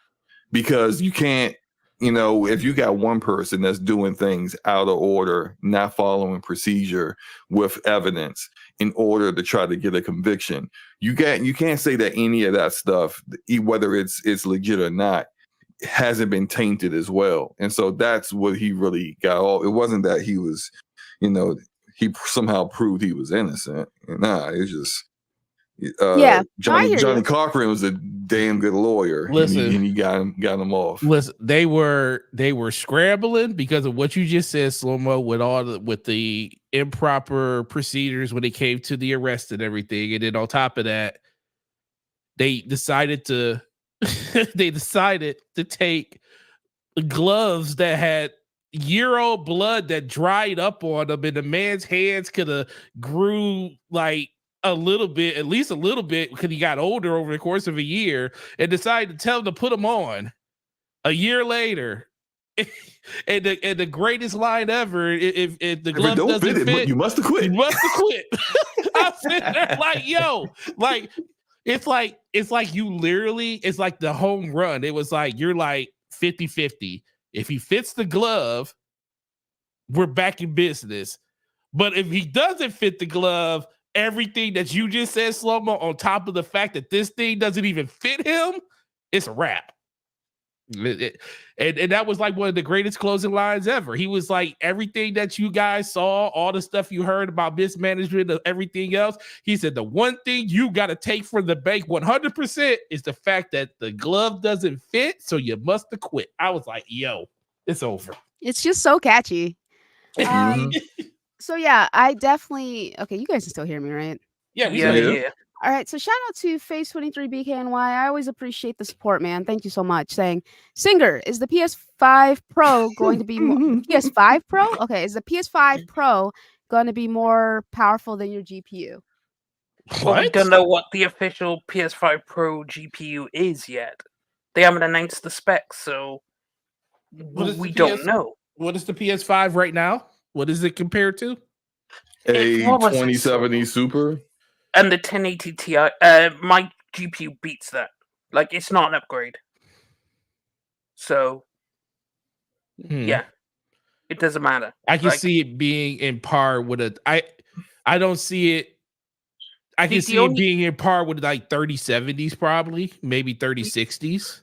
That's been the initial comparison of the PS5 Pro, that it is in comparison to a 3070 Ti, which, if it is, that would be more powerful than a 1080 Ti. 1080 Ti. Well, it would, awesome. But like it would if it is at that point. But like a 3070 wouldn't be a meaningful upgrade for me. I'd want to go for a 4070 or above, because that's like a meaningful upgrade. I think she's talking about as of what you have right now. As of what now? Yes, the PS5 Pro, if it is a 3070, it would be. But you know, I can still play all the latest games 60 FPS anyway, because PC Master Race, so it doesn't really matter, does it? But guess what? What you do is, if the PS5 does become, that GPU does become more powerful than the GPU you have, you just sell the GPU you have, put the money towards a new GPU, and spend money to get what you was going to spend on the PS5 Pro and get a better GPU. I ain't selling this graphics card. When I finally have to upgrade, this is getting put into a case and hung up on the wall. It's going to be in a display case. Which one do you have now? You got a 1080 Ti? Yeah, it's the GOAT graphics card. It is. I listen. Like, this thing is still banging today. I can play all the latest games. Listen, I had to get mine repaired. I had the liquid cooled, the hybrid 1080 Ti. Oh yeah. And one of the fan went out on the water cooler. So that's what forced me to like upgrade to a 2080 Super at that time. And I sold my 1080 Ti to Attic, and I think Attic still has it. And part of me really wishes I never got rid of that graphics card. That graphics card was GOAT. It is. Think about it, right? It came out in what, 2015 or whenever, and like it is today. You could run all the latest games at 60 FPS, and it's still going strong today. Like, this thing is 8 years old now. Like, I could never sell this graphics card. It has to go in a display case because it's just the GOAT. So when I eventually the majority of the latest games, I would say, not all. Well, yeah. Well, I mean, at 1080p, Alan Wake 2 at 1080p. Well, yeah, but I mean, I mean, with them, I mean, we could you could do a 1060 and still hit 60 frames per second. If we lowering to 1080p, low mid settings. You know, if you optimize we're talking about your rig. No. But you can do high settings at 1080. You can still do it. But also bear in mind, a lot of modern games now are more CPU banged, and my CPU is upgraded. But my GPU isn't, because it still has enough RAM and it's still able. How much RAM is on a 1080 Ti? I forget. It's 12? Or is it? Yeah, it's 12, I think. That's still more than enough RAM. Yeah, still more than enough RAM. So, like, and most games are CPU banged. Like Dragon's Dogma 2 is really heavy on the CPU rather than GPU, for example. So, as long as my CPU could keep up, then the GPU I don't really have to replace because it's still doing the job. And the only reason you want to upgrade to like a 40 something is if you want ray tracing. But I don't give a shit about ray tracing, so I could wait. Like, it's fine. All right, So- cool. Enough of this TC shit, dude. All right, enough. Mhm. TC. TC. TC? TC. Okay. Have you ever seen someone's channel and been like, this shit is fucking awesome? Whose channel? I'm just wondering if you've ever seen. Occasionally. What you mean? I just looked at some of the stuff on their channel and Yeah, said like this is their awesome. content. Oh yeah, all the time. I guess it's different for everyone. Forte sees it all the time. I see that rarely. Where I just look at the channel, I look at the kind of videos they Yeah, but do. I and I'm like, also man, it it's also awesome. depends. Like I said, the only reason I see it a lot is because I look at, if I'm looking for a particular thing, I'll look at probably 12 to 15 different people talk about that same exact thing, and then I'll start looking at some of their other videos to kind of see what their thoughts on other things was, and I'm like, yo, this is actually really good. So it's like I spend more time on YouTube looking at people's videos like did anything like when I started going and doing Pokemon Go, I watch, like, dude, my whole feed is that now. It's like nothing else but that. But some of the people I started watching, I'm like, yo, the amount, the content that you make is pretty top notch. It's pretty good. And you see it all the time I from think different people. Oh man, there's a lot of excellent content creators. Okay. So shout out to Blade X saying the Parasite Netflix live action was good. Has the panel seen it? I didn't listen. I'm not even gonna hold you. I didn't even know Netflix I did a didn't live even know about it. Parasite, dude. I didn't Parasite know is about an it. I've seen the preview But- for it. It's on my list, but I haven't watched it yet. I haven't Parasite watched it is either. a excellent fucking anime. So if you like the Parasite Netflix show, go ahead and check out the anime. And if you like anime, go ahead and check out Parasite. Parasite's fucking awesome. So I'll give the it a try. animes are great. Yeah. I mean, I'll give it a try. I didn't even know it existed. So there we Yeah, go. I didn't know it existed either. And then Blade X continued with this year's been crazy with so many good anime. I'm hyped for more Luffy versus Rob Lucci. I don't know. You know, I don't know anything about One Piece. You know. One Piece. I mean, he is right though. This year, this is the year of sequels because, like, the last season was good. This season is absolutely phenomenal. There's some reincarnated as a slime next season. You got regular Magic High School, but then you look at what's coming up in the summer, and you got Fairy Tale's brand new thing. You got a whole bunch of sequels. Like, this is the year of fire anime. Every season is banger. Like, straight up heat. There's at least like 15 shows I want to watch each season. So, hey man, they're kicking ass this year. I fear though, because they're putting all this work this year, next year, unless they get the whip cracking in those anime studios. Whip cracking, mean- because they're slaves. I mean, call it what it is. We know what the anime industry is about. Yeah, it's pretty bad. Yeah. So, yeah. All right, Betty. Check out Windbreaker on Crunchyroll. That shit's fucking fire. So fire. So good. So good. So fucking good. Oh, I love when series are good, man. It just makes me so happy. All right. I keep saying, I gotta stop doing that. Okay, so Blade X, real quick, wants to talk racist people hating on Beyonce, but they didn't know that black people created country music. Black people also created rock music. You know, what haven't we done? Honestly speaking. You know, I mean, I don't really have much to say. I see a lot of like I've seen a lot of white content creators and white TikTokers like celebrating the Beyonce album. You know what I'm saying? So just there's definitely a couple of people who are like, but I've mostly seen praise, you know, like I've seen a lot of positivity. So there's always going to be racist, man. It's the most unfortunate aspect of this life that we exist in. And there's a lot of ignorance that comes into. I was actually talking to one of my friends. They're British, right? And we were having a conversation about rock music. And they made the comment like, well, why is what rock music considered like demonic music then, right? And they were just being like flippant and cheeky, and I was just like, probably because of racism. And I just threw it out there, and then I looked it up, and it's like, yeah, it's like, yes, actually, yeah, a lot of this stuff gets demonized because of that shit. So it's you would be surprised by how much race has had such a major effect in America, in particular, right? So it's not something you really discuss or see very often nowadays. You know, whenever someone's like, "What time era would you want to live in?" I'm like, "Bitch, now, now!" Like, are you joking? Like, come on, man. I would never go back in time. It's just fucking crazy. So okay, so Creative Scorpio says, "What's up, everyone? I hope all is well with everyone." Okay, I have a question for each panel member.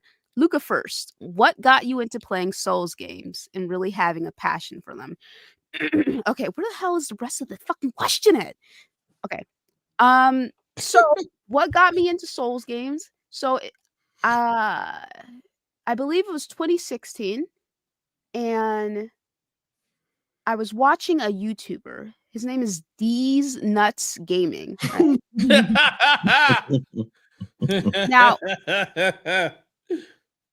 the name of the video was "A Souls Version Plays Bloodborne," right?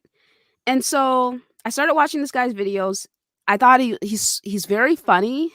Since he's also a millennial and close to my age range, he made a lot of jokes and references that I recognized. So I was like, it was a really funny guy, right? So I watched him play, and as I was watching him play, I was like, damn, this dude is a fucking bum. Like, he sucks, right? But he was able to get through the game and beat it. And so I always avoided Souls games because of the most difficult games and soul crushingly difficult, and you know how everybody has marketed the games for years, right? I always avoided them because I always said I like to play games that have fun, right? But then, you know, I was like, you know, if this guy can beat these games, I can too. So I decided to pick up Bloodborne, and I started playing it, and I almost put the controller down for good and was done with it for good, because I accidentally deleted my save file. Like, I saved over it because I don't know what the hell was going on. It was before I don't know what was happening, right? But I accidentally saved over it, and so I deleted it, and I had just beat Gascoigne.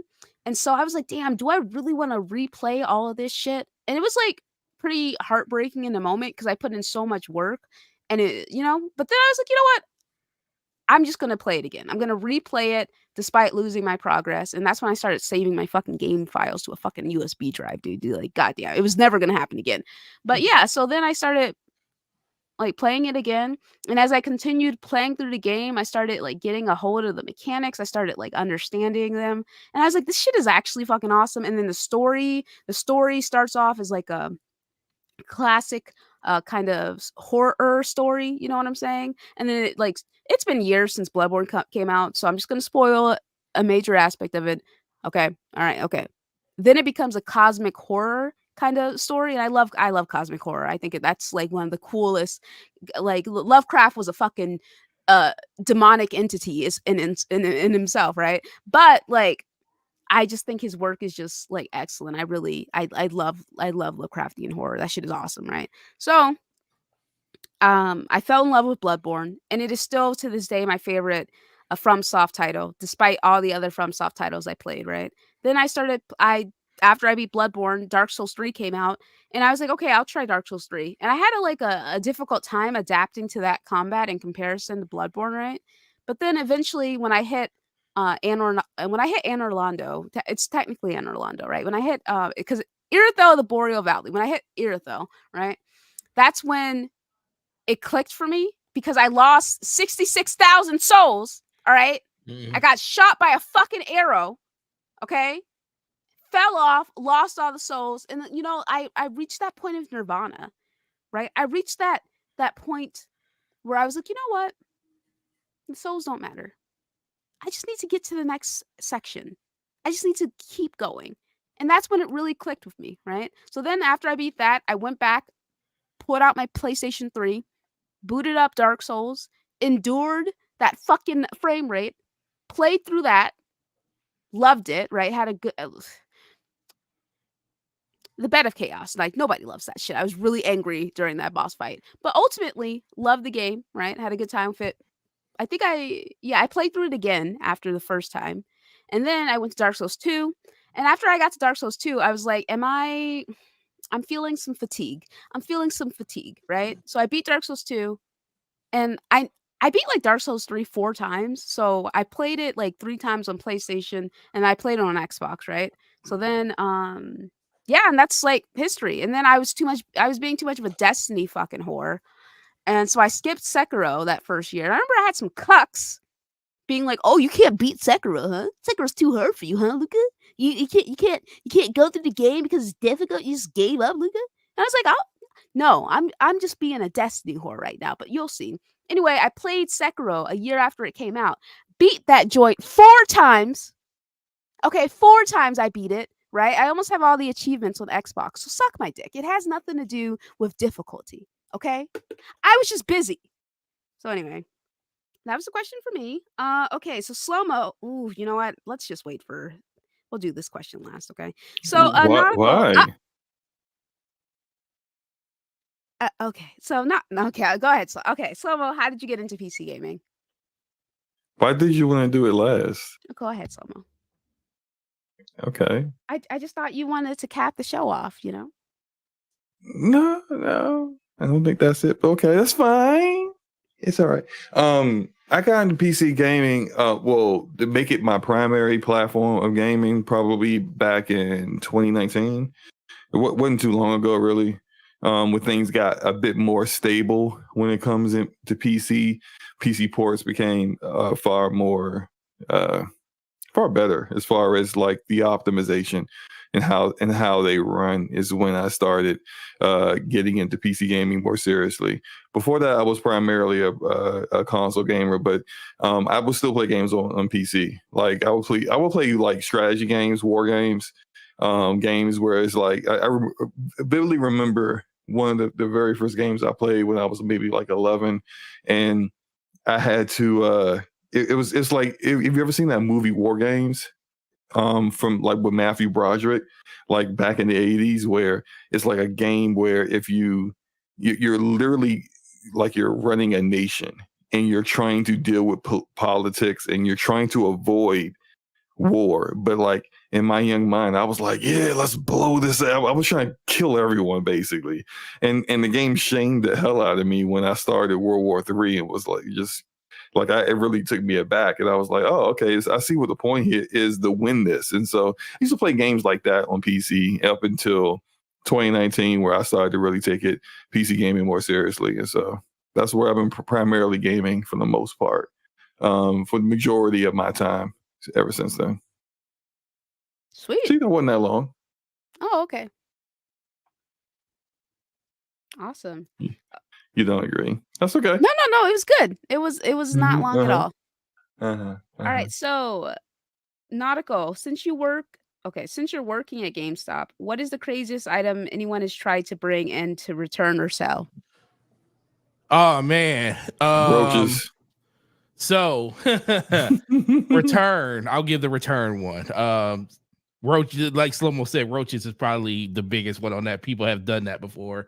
Systems, PS5s with roaches, and I was like, dude, how you got roaches in your PS5 and your PS? And this is at my B store because it's oh my god. I was like, yo, box that up, put tape on all the corners, and ship it out as soon as possible. That's what we did. But that was a return. It wasn't a trade-in. That was a trade.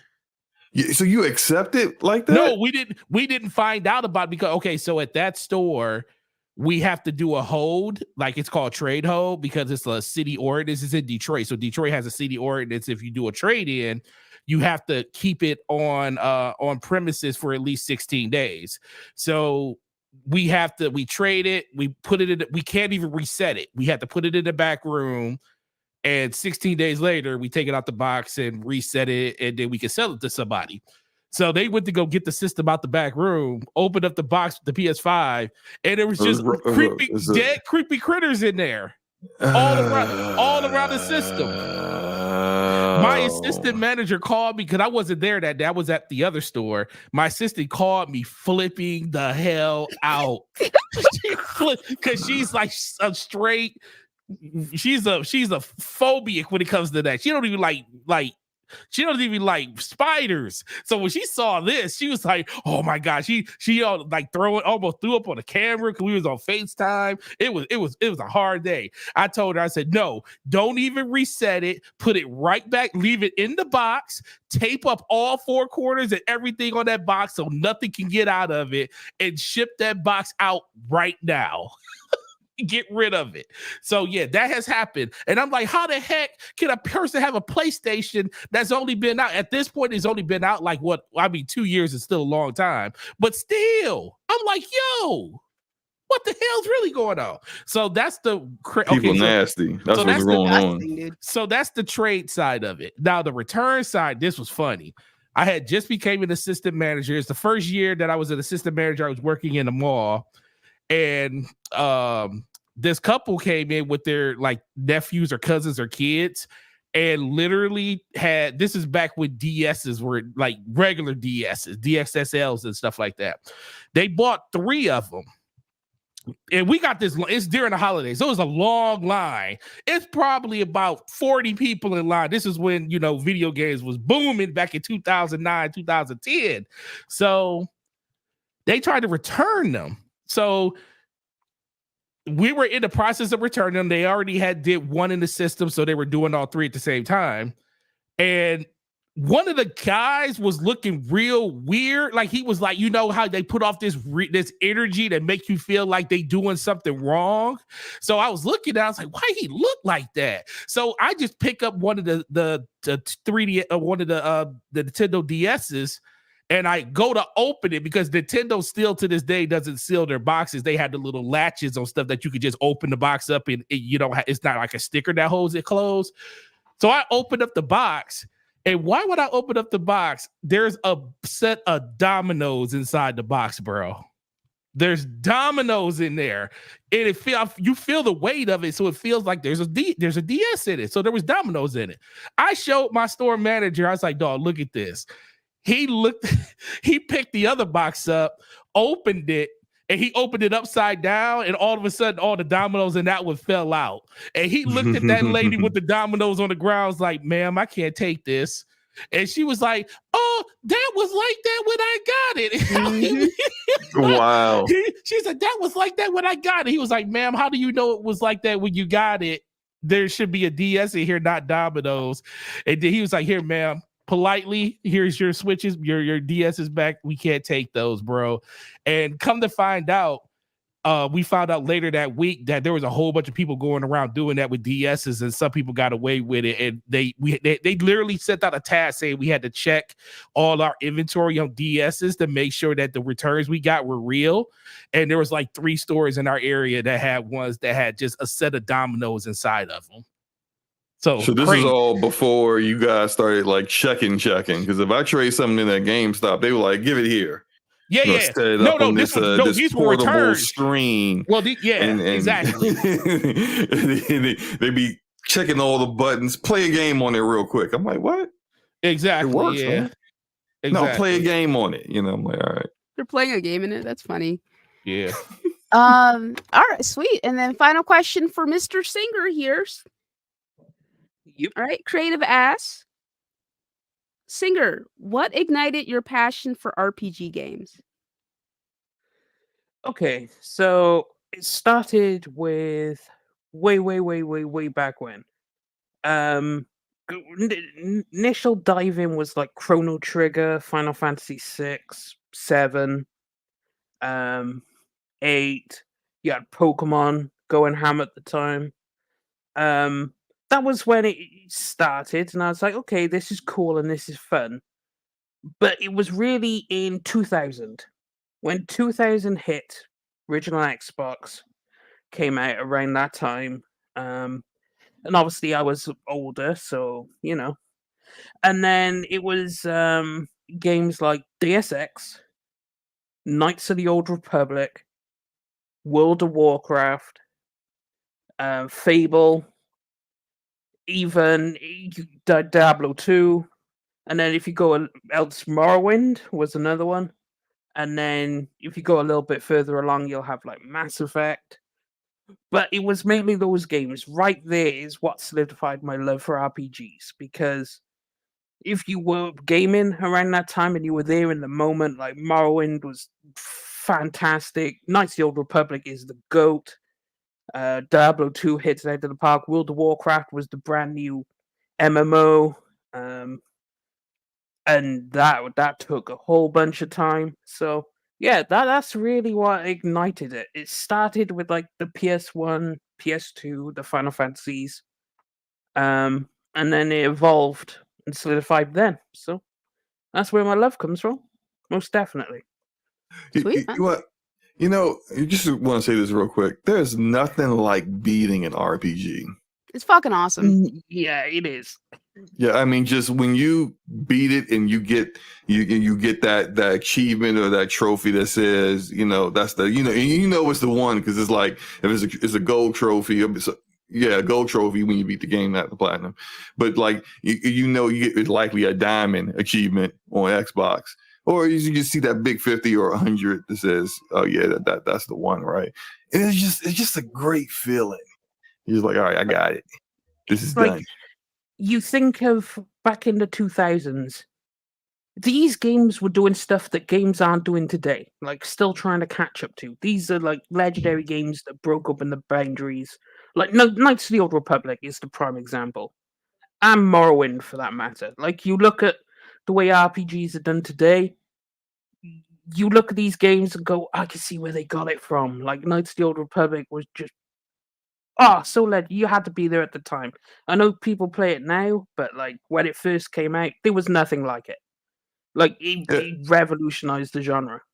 Yeah, like Dragon Age Origins, the fact that you go to the Lands Meet and you can get like so many different endings based off of everything that happens there, and then it's got like even after that, there's more to do after that, and then just how it all plays out at the end. I just love just like getting through and feeling it's like a sense of accomplishment. I even felt like that with like Starfield, even though I didn't enjoy the game as much as some of the other games, but I still enjoyed it enough, more so than I have with other Bethesda games, because I usually just drop them because I don't like them. But like I played through Starfield, did a lot of the other side stuff that was pretty good, but then at some point I just focused in and just knocked the main game out, beat the game, went into the whole New Game Plus, which I think was well done how they set up the Singer. Did you do New Game Plus with Starfield? Because like that part is just, I like how narrative wise and so much of what they do in Starfield narrative wise is like typical game mechanics that people have, but in Starfield it's like we incorporated it into the narrative in the universe. Yep. I completely agree. Because, like, obviously, see, the 2005 onwards was when you had all the Mass Effects and the Dragon Ages and all that. But you think about it, I completely miss Fable. Like, sure, some games had a morality system of some sort, but Fable really fleshed it out where everything will change depends on how virtuous or vicious you are, or evil or good. But then you have stuff like obviously World of Warcraft, which the MMO genre needs to thank World of Warcraft, because you probably would have it, but it wouldn't be as good. Because everything chases World of Warcraft. Every MMO wants to be World of Warcraft. And the reason why World of Warcraft haven't died is because nothing has ever approached World of Warcraft. It is what it is. But then you have obviously Morrowind did its own revolutionary stuff, and I keep coming back to it because sure, BioWare did like the original Baldur's Gate, which I had fun with. Neverwinter Nights had fun with, but in my opinion, BioWare made its name through Knights of the Old Republic. And I mean, it's like I haven't met a game that's done what that game does. So yeah, if you love RPGs, that was prime time for RPGs. Because now everything seems to have RPGs mechanics sprinkled into it, and it's become diluted for the most Yeah. part. Not to the detriment, I would say, of certain games. Yeah. Thank you for that fantastic question for all of us that kept all of us engaged. I really appreciate that. And thank you so much to the super chat support, all my channel members. Thank you to everyone who listens later. Thank you to everyone who was hanging out in the chat. Thank you to everyone in comments. Thank you to the panel. I hope you guys had a good time. Always have a good time here with you, Luca. Do you? Absolutely. Yes. Wouldn't be here. Wouldn't be Yes, here if I I wouldn't didn't. be Trust here. me. Mhm. Oh, okay. All right. So shout out to FTW, Arcade Bless, Drav, Neil, Mass Produce, Kenneth, Miko, Phil, Iman, Gregor, Cassie, John the Don, Michael, Brian, Blade X, Lionel, Fonz. Shout out to Fonz. He started a new show. Non-gaming related. Meat Puppet, Yobi, love you too, buddy. King Metrotron, Texas, Corey and Bandy, Imar, Damien, Mr. Dolo, Tevin, Ronald Dealer, MJ, Dirk, Scrotum, Lord Jorenza, Kenny, DC, Big Daddy, Smitty, Sub Negro, Jazzy, Dom, Duckman, Sycamore, Zion, Brisky, Light Strife, PTO, Nautical Jet, Envy, Slomo, and Hannibal. Yeah, I would get back to making videos next week, guys. Hopefully something interesting happens. I honestly didn't care too much about that Star Wars Outlaw stuff enough to speak on it, to be honest. Like, I made a comment on it, went back and forth a little bit with people, and then I completely forgot the conversation existed. So Slomo I asked Slomo, I was like, what happened this week? He's all like, this? And I was just like, oh, right. Ooh. So, my interest in things, it wavers. Okay. Go ahead, do your outro, singer.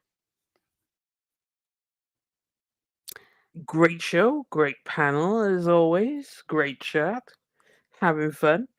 And I will say, the Fallout TV show made me re-download Fallout 4. Oh, so fucking good. Makes Like, me want to I have re-download it to, too, to be honest. I have to play it. Like, I've already downloaded it. I obviously got the Ultimate Edition on Steam, so I have all the DLC.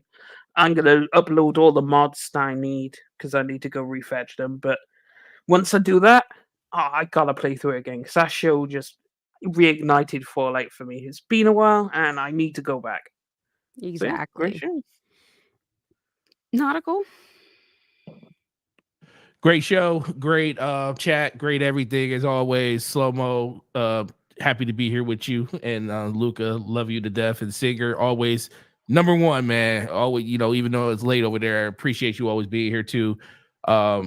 Gaming Forte, YouTube, Twitter, Xbox Live, PlayStation, DPS podcast, Thursdays, 9 p.m. with the homie. Check us out. Other than that, enjoy the games you're playing and have a good weekend. All right, Slow? Yeah, good show, guys. Yeah, I have fun. And just one, because I saw this earlier today, and Singer bringing up the Fallout games, and apparently I was wrong with the 50% earlier. Apparently I've now seen that sales for Fallout are now up 200% since the TV show came out. Fucking love that, dude. That's awesome. Probably due to deals like on Fanatical. So if you go on the Fanatical website, you can get Fallout 1 through 3, Fallout 4, Fallout 3, and Fallout New Vegas for $20 on PC. Yep. Mm-hmm. All of that for $20. That's fucking awesome. And like yeah. Also check out CD Keys because they probably have an equally good deal like that. I saw Fallout 4 for like $3 or whatever. Oh, that is a steal. Like, trust me, like if you're on PC, you could pick up the entire franchise at a stupid deal right now. Like, just ridiculous. And Amazon Prime you can get Fallout 76 for free through Amazon Prime on PC and Xbox because there's no crossplay because they're dumb. There's there's 2 codes, so you can actually just do it for both. You can get it on Xbox and then do the code again to redeem it through your Microsoft account for Xbox as well. So yeah, you can get both of them for free. Yeah, it just goes to show that when you follow the source material, it tends to help the source material. Like, anime boosts sales of manga boost Oh, sales. you have no idea how many mangas I picked up because of anime. Mhm, exactly. The season ends, I'm so invested, but because I know I have to wait a few years for the next season, I'm like, I'm just getting the manga. I'm gonna start reading. Like that's it. I'm off. Yeah. Oh, yeah. It Oh, depends on the series for me. If I'm Mm. really into it, I'll pick up the manga. Mhm. And there's only been a couple of series that have really like hit me like that where I'm like, this is fucking phenomenal. Like Solo leveling.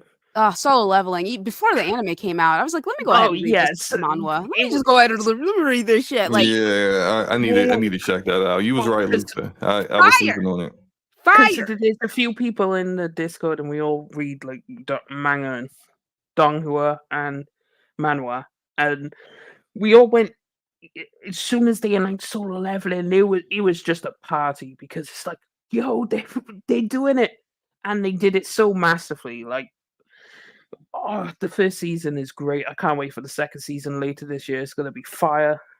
So Uh, that's a prime uh, example. I forgot to finish my outro. Go on. There was something else I wanted to say. Damn, now it escapes me. There was something I was gonna tell people to look out for or to check out. It'll come back to me hopefully before we're done. But great show as usual. Check out DPS Podcast last Thursday as well as on your iTunes, Spotify, whatever. Last episode was hilarious. Had a great time. It started out on Forte's channel, ended on the DPS channel, which please sub to. We would really appreciate it. And what I was going to say did not come back to me. Okay. Damn. So I hope you guys have a good rest of your night. I'll catch you guys. I'll catch you guys next week for some videos. Hopefully something interesting. I got it. Hip hop is back, y'all. Oh yeah, we'll discuss that more as the week goes on. But yeah, essentially, Kendrick. I mean, I'm sure you guys already know, but Kendrick dropped a diss towards Cole and Drake. Cole came out with trying to act like "To Pimp a Butterfly" was like not good. It's insane. Like I don't know what the hell he was saying, right? But Cole came out, said some What is going bullshit. on with Cole? Right? Yeah, Like, just said some bullshit. I don't think his response was very good, and that's because his heart it wasn't in it. wasn't. Because, like, he apologized a few days later, and I'm just like, you might as well have just kept your fucking mouth shut. You should have just kept Pretty your mouth much. shut, in my He's opinion. making himself look worse every time he opens his mouth at Just this point. how embarrassing for your fans, truly. Like, oh my god. Like, Yeah, it's Drake bad, bro. Drake's diss towards Kendrick just got leaked. So, oh, and then Rick Yeah. Ross hopped in the studio, called Drake a white boy. So we're having fun. Hip We're hop is having back. fun. It's back, Hip guys. hop is back, baby. Excited to see the response after this and how far it can go. But maybe, maybe it goes too far, right? You never know. And maybe Cole apologizing and like stepping out of it will make him look better in the long run. You know what I'm saying? Maybe it'll be fine. But as it stands right now, I'm for the drama. I'm for the shits. It's fun. It's a lot of fun when you're not like I enjoy all of their music, but I'm not like a super fan. So I don't like have any bias towards anyone. I can just enjoy it. I can enjoy the beat. Right, because the Kendrick Diddy riders, I need y'all to calm down. Y'all doing Like, way relax. too much. Yeah, anything that any diss against Kendrick, you guys are like, that's nothing. Wait till Kendrick comes back. I'm like, man, stop Diddy riding him, please. It's too much. And the J. Cole guys, just stop talking. Just stop I know, talking. it's over for y'all. Honestly, J. Cope. That's it. Don't y'all get me coping big time. Jid is my favorite rapper right now. He's fucking amazing. Jid is very good. He's so good. The way he like, are you kidding me? Okay, what was it? What? Oh, I'm trying to remember the line. Okay, my nigga Corey kept a 40 in his North Face, left a nigga with no face, and beat the court case. Like the what? Are you joking? Like, what went into that line? The metaphor? Like, come on, bitch. Because 40, when I wake up in the morning, the I drink, listen to Bruh. you know? I'm sorry, go ahead. Yeah, I said when I wake up in the morning, I listen to the Bruh remix that he did with I'm terrible with names. I'm about to go into my daggone Spotify so I can I'm sorry. because this pops up everyone.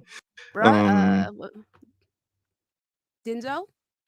Yes, Denzel Curry. Denzel Curry? Yeah. Oh man, that's like my morning. Like when I get up in the morning and get my stretches in, start working out a little bit, and then I get into my day. That's what I listen to. Go ahead, singer. That's my hype music. Yeah, but it's like, again, like my nigga Corey kept a little 40 inside his North Face, right? Because it's a 40 as in the gun, right? Like he could be talking about a gun, but he could also be talking about a drink, right? And then he's saying left a nigga with no face, right? So he could be talking about shooting him or beating him, right? And like I go towards beating him because he said and beat the court case, right? Right? Like, is that not insane? Oh, he's so talented. He's so fucking talented. And like his wordplay and what goes into it. My favorite song has to be Barry from Simpson. Barry from Simpson is my favorite. I really like that collaboration that they did for that. That was so good. Oh, just so fucking talented. So talented. I really like him I don't go to concerts very often or at all, but I would go to a JID concert. All right. I'm glad to see that you have taste, slow-mo. All right. What? I said I'm glad to see that you have taste. I mean, you already do add taste. Come on now. Come on now. I mean, I put you on to a few artists, didn't I? Did you? I think I did. Hold on. You onto like games and books. But I don't know if we've talked about music. I put you on to Coast Contra. I think I heard like one song from them. Oh, okay. I need to send you some stuff. Oh, okay. Yeah. I also really like Token. I think he's a lot of fun too. So Jid and Token right now are my faves. So anyway, I love the rap beef. It's so funny, so entertaining for me. So I loved it when it was Tory Lanez. Not me blanking on this dude's name like right now. Tory Lanez versus the other dude whose name is escaping me. Joyner. Tory Lanez versus Joyner. That was fun. And then the Pusha T Drake stuff was excellent. So anyway, good night, guys.